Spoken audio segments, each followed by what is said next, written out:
Hi guys, இன்னைக்கு நம்ம பன்னீர் மட்டர் மசாலா தான் பண்ண போகிறோம்.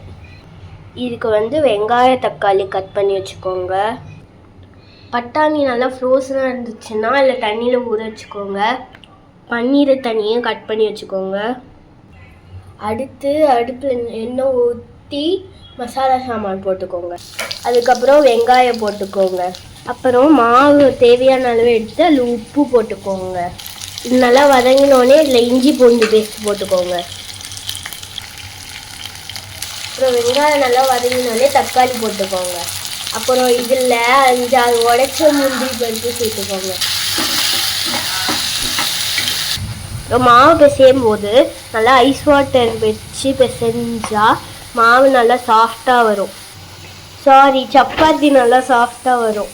அப்புறம் தேவையான அளவு காரப்பொடி, மஞ்சள் பொடி, தனியா பொடி, கரம் மசாலா.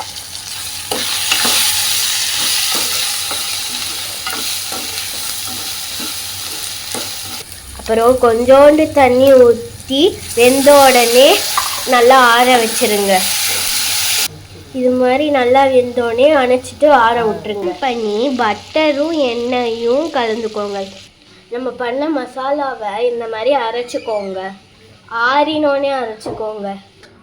ஃப்ரோசன் பீஸ் பட்டாணின்னா அது கூடவே வேக வச்சிடலாம், இல்லாட்டி தனியாக வேக வைக்கணும். அப்புறம் இந்த பட்டர் கூட பிரியாணி இலை சேர்த்துக்கோங்க. அப்புறம் இதில் அரைச்ச பேஸ்ட் சேர்த்துக்கோங்க.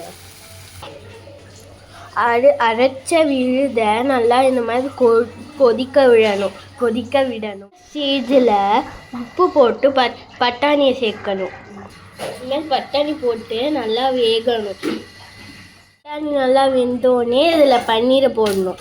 பட்டாணியும் வெந்தோடனே 1/2 கப் அளவுக்கு பால் சேர்த்துக்கோங்க. இது கொதிச்சோடனே கஸ்தூரி மேத்தி போட்டு இறக்கிடுங்க. பாய்.